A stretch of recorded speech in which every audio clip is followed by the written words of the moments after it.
আসসালামু আলাইকুম এভরিওয়ান। কেমন আছেন আপনারা সবাই? আশা করি অনেক ভালো আছেন। Welcome to my channel Tisha's diary. আবারও ফিরে এলাম আপনাদের মাঝে আর একটি নতুন বুক রিভিউ ভিডিও নিয়ে। আর আজ আমি যে বইটি রিভিউ দিব সেটি হচ্ছে একটি সামাজিক থ্রিলার। বইটির নাম হচ্ছে জনারণ্যে একা কয়েকজন। লেখক শরীফুল হাসান। প্রথম প্রকাশ অমর একুশে বইমেলা 2025। এটা হচ্ছে চিরকুটের সংস্করণ। সম্ভবত বইটি আগে অন্য কোনো প্রকাশনী থেকে বের হয়েছিল। প্রকাশনী চিরকুট প্রকাশনী, প্রচ্ছদ মানব গোলদার, পৃষ্ঠা সংখ্যা 224, মুদ্রিত মূল্য 400 টাকা আর জনরা হচ্ছে সামাজিক থ্রিলার। তো প্রথমে আমি ফ্ল্যাপ থেকে বইটির কাহিনী সংক্ষেপটুকু পড়ে নিচ্ছি। আকবর রাজনীতি করে, পছন্দ করে একজনকে, যার জন্য কাউকে খুন করতেও দ্বিধা করবে না। আসিফ ছাত্র, টিউশনি করে, চুপচাপ অমিশুক। শাহেদ হাসি খুশি মিশুক একজন, কিন্তু এক রাতে সে বেরিয়ে পড়ে নিজেকে খুঁজতে। কেন? নায়লা কেন ঠিক হাসি খুশি নয়? সে কি হতে যাচ্ছে কোনো পরিস্থিতির শিকার? মঞ্জুর খুবই সাধারণ ব্যবসায়ী, এক রাতে অপহৃত হলো। কেন? সে নিজেও জানে না। কার লোভে শিকার হতে যাচ্ছে ছোট একটা পরিবার? আকবর, শাহেদ, আসিফ, নায়লা, মঞ্জুর ভিন্ন ভিন্ন সব চরিত্র। তারা সবাই কাছাকাছি, তবে জনারণ্যে থেকেও সবাই একা। এইসব চরিত্রের নানা জটিলতা, ষড়যন্ত্র, অপহরণ আর আমাদের জীবনের কাছাকাছি গল্প নিয়ে শরীফুল হাসানের উপন্যাস জনারণ্যে একা কয়েকজন। তো আমি রিভিউটি শুরু করছি। এই শহরের বুকে কিছু মানুষের গল্প মিলেমিশে একাকার হয়ে গেছে। এই জনারণ্যে তারা একা কয়েকজন থাকে। নিজের জন্য ভাবার ফুরসত পায় না, এরা বাঁচে অন্যের জন্যে। এই শহরে জনারণ্যে একা কয়েকজনেরই সংক্ষিপ্ত গল্প এখন শোনাবো। প্রথমে বলি আসিফের কথা। বিশ্ববিদ্যালয়ে পড়ুয়া ছেলেটির পরিবার মফস্বলে থাকে। সে ঢাকায় একা থাকে, তার বাবা নেই। সে ঢাকায় সাবলেটে থাকে। তার ভার্সিটিতে 6 জনের একটা গ্রুপ আছে তাদের।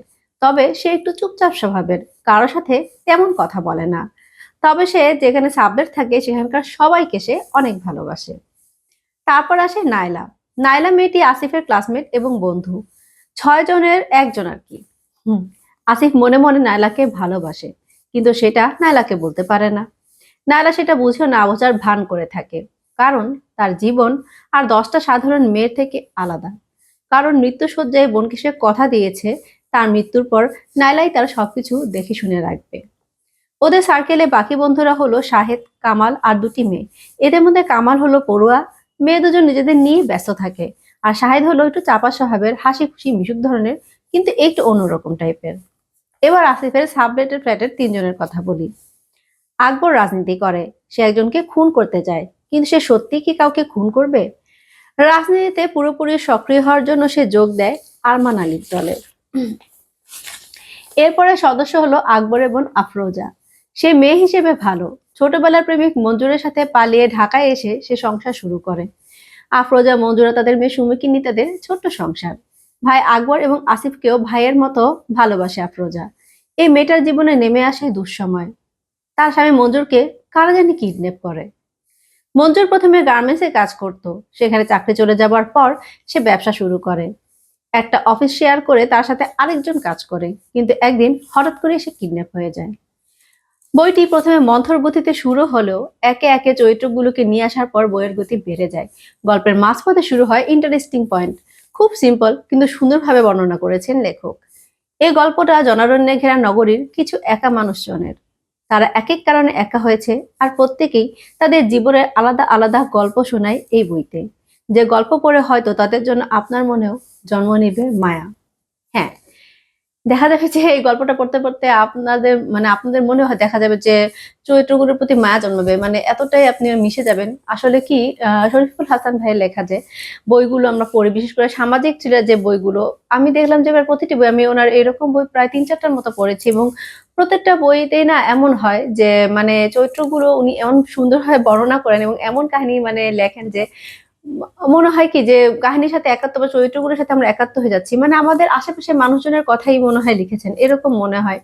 তো বেশিরভাগ যে জিনিসটা হয়, এন্ডিং গুলি বিষণ্ণ হয় এবং শেষের দিকে গিয়ে আসলে আপনার মনটা কষ্ট লাগবে। আমি যতগুলো বই পড়েছি এই ধরনের, হ্যাঁ প্রত্যেকটা বইতে না আমার মন খারাপ হয়ে গেছে শেষে এসে। মানে এরকম মানে কষ্ট লেগেছে যে ভাই এমন কেন এন্ডিং হয়, মানুষের জীবন আসলে কি মানুষের জীবনও না এরকম ঘটনা ঘটে বা এরকম পর্যায়ে আসে, কিন্তু আমার মনে হয় কি ওই জিনিসটা আসলে আমরা খেয়াল করি না, যাপিত জীবনে আমরা খেয়াল করি না। বইটা যেহেতু আমরা মনোযোগ দিয়ে পড়ি, বইয়ের এন্ডিং জানতে চেষ্টা করি, যে যেই কারণে হয়তো মানে সেই কারণে দেখা যায় কি জিনিসটা আমাদের কাছে কষ্ট লাগে, আমরা বুঝতে পারি, কিন্তু আসলে আমাদের আশেপাশেই কিন্তু এখানে যেরকম মানুষদের কথা বলা হয়েছে তারা কিন্তু আশেপাশেই থাকে, জনারণ্যে একা কয়েকজন, মানে কি যে অনেক মানুষের মধ্যে একা কয়েকজন, অ্যাকচুয়ালি কি আমার মনে হয় কি সব মানুষই না অনেক মানুষের ভিড়ে থেকেও না একা। বিশেষ করে সব মানুষের গল্পই কিন্তু আলাদা হয় এবং কিছু কিছু মানুষের গল্প একটু এক্সট্রা টাইপের আলাদা হয়। হ্যাঁ, যে জিনিসটা মানে এই বইতে এসেছে যে তারা এক্সট্রা টাইপের আলাদা দেখেই কিন্তু তাদের কথাটাই মানে বলা হয়েছে অনেক মানুষের মধ্যে থেকেও। তো এই বইটাতে মানে আমার কাছে যেটা মনে হয়েছে যে ক্যারেক্টার গুলো কথা বলেছি, একটা জিনিস আমার কাছে একটু মানে বিরক্ত লেগেছে, যেটা মনে হয় কি যে প্রত্যেকটা গল্পে না বেশিরভাগ সময় আমি দেখি কি মানে গল্প কাহিনীতে যে যে জিনিসটা দেখা যায় সেটা হচ্ছে যে কেউ কাউকে ভালোবাসে সে বলতে পারে না, কিন্তু বাস্তবে কিন্তু আসলে এমন না।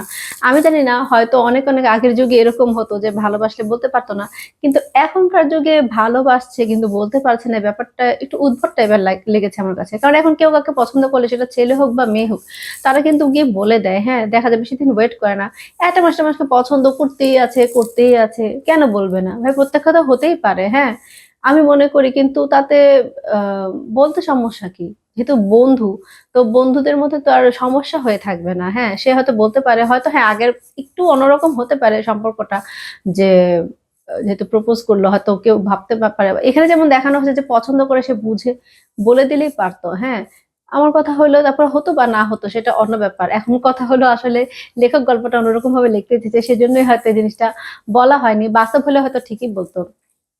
বাস্তবে আসলে কি কিছু কিছু মানুষ বাস্তবে এমন বলে না, পছন্দ করে কিন্তু বলে না আসলে, মানে আমি হয়তো আমার চিন্তা থেকে বললাম, কিন্তু সবাই তো আর এক ধরনের চিন্তা করবে না, এক একজনের চিন্তা এক এক রকম, কেউ হয়তো ভাবে যে না বলাই ভালো।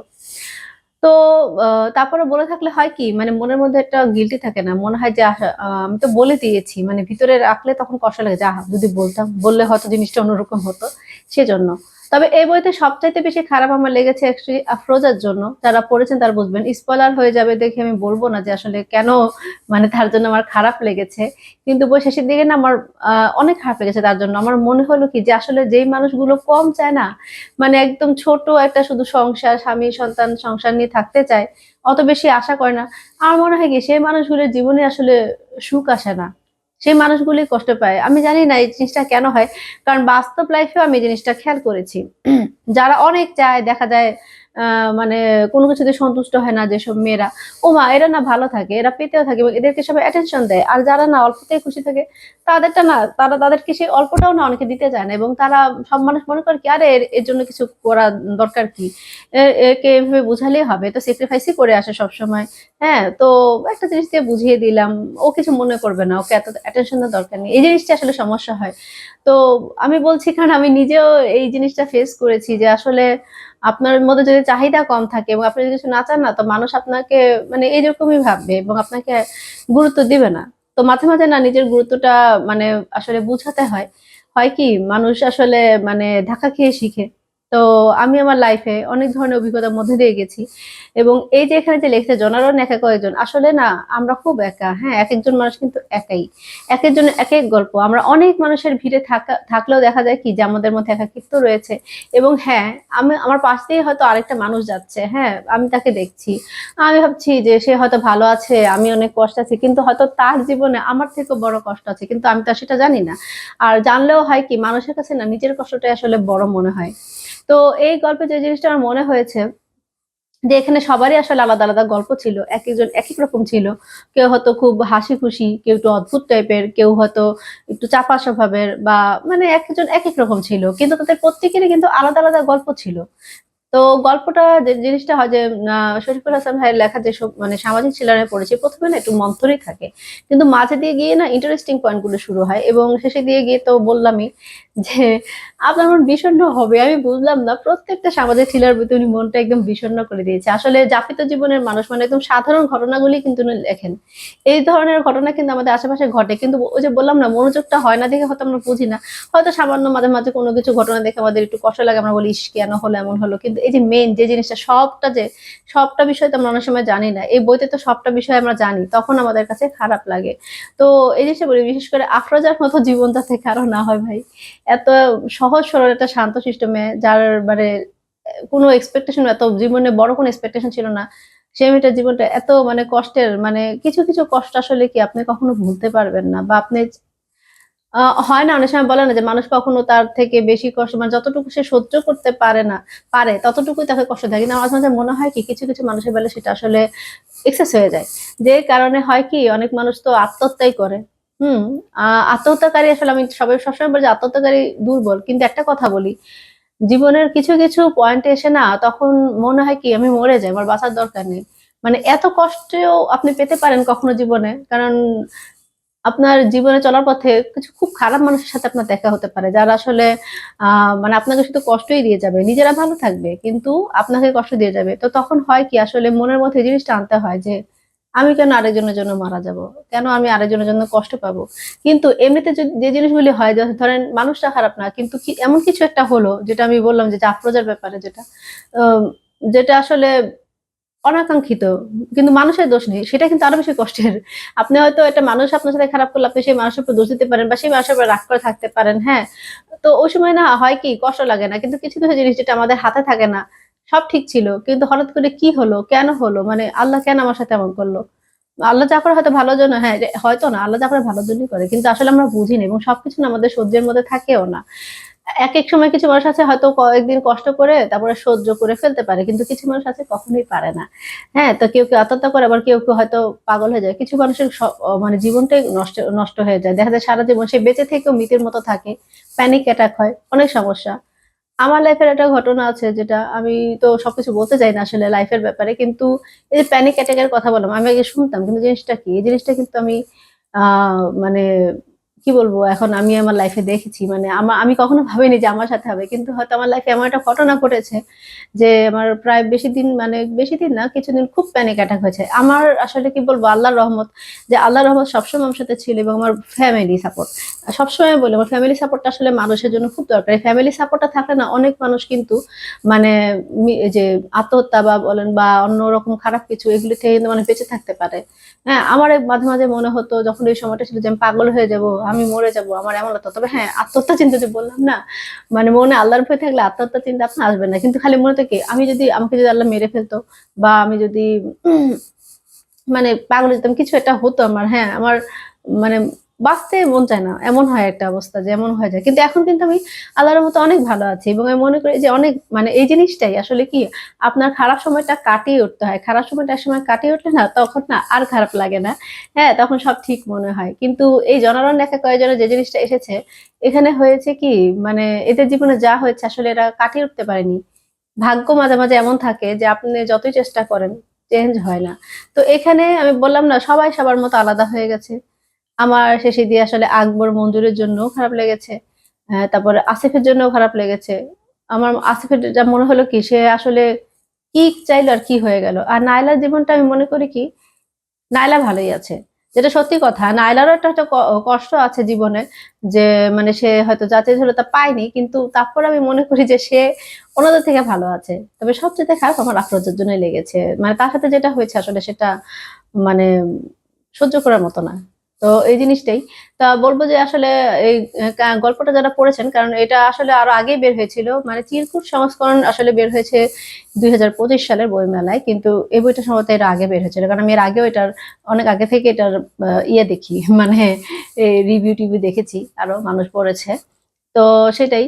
তো এই বইটা যারা বিশেষ করে শরীফুল হাসান ভাইয়ের ভক্ত, মানে এই বিশেষ করে তার সামাজিক থ্রিলারের, আমি তো ভাইয়ের ১ম এ সামওয়ালা পড়েছিলাম, ফ্যান্টাসি বই। কিন্তু অ্যাকচুয়ালি আমার কাছে উনার সামাজিক থ্রিলার গুলি বেশি ভালো লাগে। মানে আপনার যদি একদম অন্যরকম কোনো বই পড়ার ইচ্ছা হয়, যেটাতে জীবনের কথা থাকবে, হ্যাঁ, কষ্ট পায়। যদি মন খারাপ করার ইচ্ছা হয় না, তাহলে বইটা পড়েন। আসলে আমি এমন একটা সময় পড়েছি, যখন আমার মনটা এমনিতেই খারাপ ছিল, হ্যাঁ? তো এটা পড়ে তখন মনটা আরো বেশি খারাপ হয়ে গিয়েছে। আমি জানতাম যে সেদিক দিয়ে অবশ্যই ভাইয়া এমন কিছু লিখবে যেটাতে আসলে মানে মনটা খারাপ হবে। তারপরেও পড়েছি। মানে কারণ আমার কাছে বইগুলো ভালো লাগে তো। ভালো লেগেছে, খারাপ লেগেছে, তবে একটা লেসনও থাকে জীবনে। মানে যে জিনিসটা তার ভাইয়ার বইতে থাকে। সেটা হচ্ছে লেসনটা ছিল কি, যে আসলে আমরা সবাই একা। হ্যাঁ, তো আমাদের সবাইকে না একাই চলার চিন্তাটা থাকতে হবে। মানুষ তো আমাদের লাইফে থাকবে, কিন্তু সবার লাইফের ঘটনা এক না। আপনার লাইফের ঘটনা আরেকজনের উপর কিন্তু অতটা ইম্প্যাক্ট ফেলবে না, কারণ তার কাছে তারটাই বড় লাগবে, তার সমস্যা, তার লাইফ, এটা স্বাভাবিক। আমার কাছে আমারটা বড় লাগে, অবশ্যই সব অন্য কারো থেকে তো আমার কাছে আমারটাই বেশি বড় লাগবে, কারণ আমি আমারটা আমি মানে সাফার আমি করছি, তা আমি তো এটা বুঝবো। তো এটা হয় কি যে আসলে এখান থেকে এটাই শিক্ষা আসলো যে মানুষের জীবনে অনেক কিছু হতে পারে, আপনাকে সবকিছু মেনে সামনে এগিয়ে চলতে হবে, অ্যাডজাস্ট করতে হবে। মানে সেটা হয় কি, অনেক সময় ওই যে বললাম না, আমারও মনে হয়েছে আমি মরে যাই না কেন, আমি পাগল হয়ে যাচ্ছি, মানে এরকম হয়। এরকম হবেই, কিন্তু এটা হয় কি, মনকে শক্ত করতে হয়। তবে হ্যাঁ, ফ্যামিলি সাপোর্টটা অনেক গুরুত্বপূর্ণ। যাদের এই ফ্যামিলি সাপোর্টটা নেই তাদের জন্য আসলে আমার খারাপই লাগে, কারণ তাদেরকে কি বলবো, ফ্যামিলি সাপোর্ট বা ফ্রেন্ডের সাপোর্ট এগুলি লাগে। হ্যাঁ, আল্লাহর রহমত তো আছে। আর বেশি বেশি হ্যাঁ, আমি এটা মনে করি, মানে আমি একজন মুসলিম হিসেবে আমি যখনই আমার খারাপ লাগে বেশি, বা আমি তখন আল্লাহর কাছে আসলে মানে বেশি বেশি আল্লাহকে ডাকি। হ্যাঁ, তখন আমার শান্তি লাগে, মনের শান্তি, যেটা সত্যি কথা।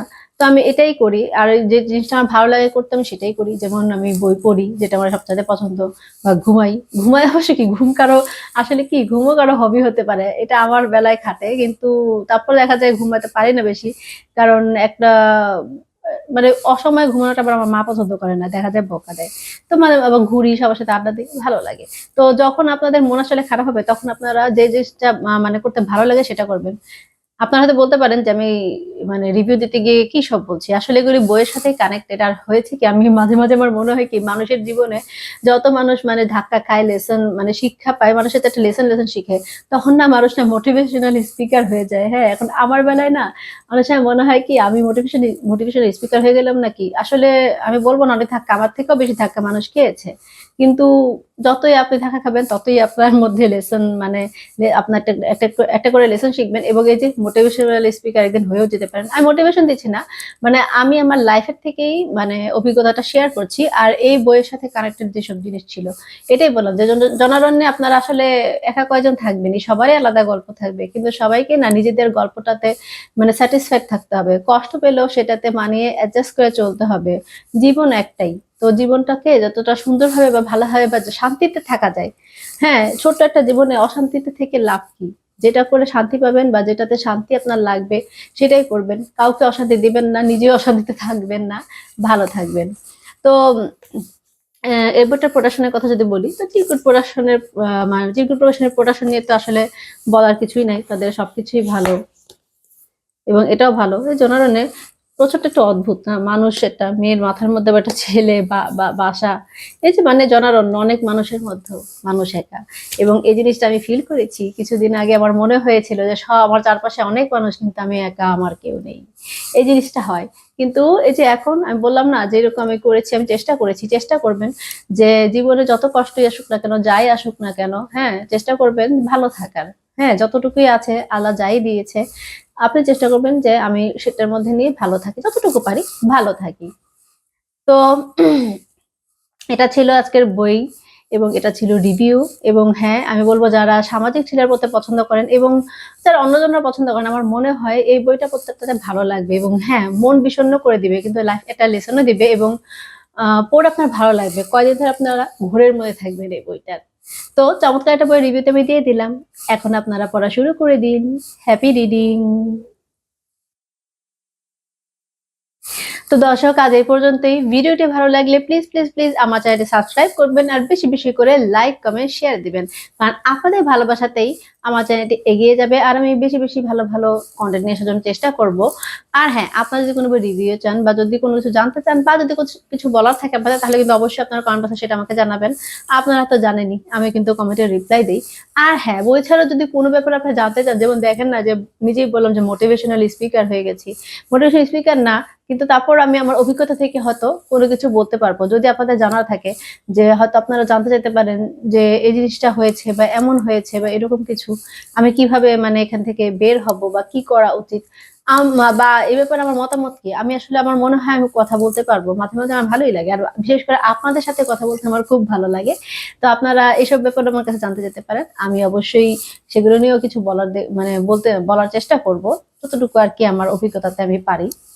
আর আপনারা ভালো থাকবেন, আমি আবারও ফিরে আসবো নতুন আরো একটা ভিডিও নিয়ে। ততদিন পর্যন্ত ভালো থাকবেন, সুস্থ থাকবেন, আর আমার জন্য অনেক বেশি দয়া করবেন। বেশি বেশি বই পড়ুন, সুস্থ সুন্দর সভ্য পৃথিবী গড়ুন। আল্লাহ হাফেজ।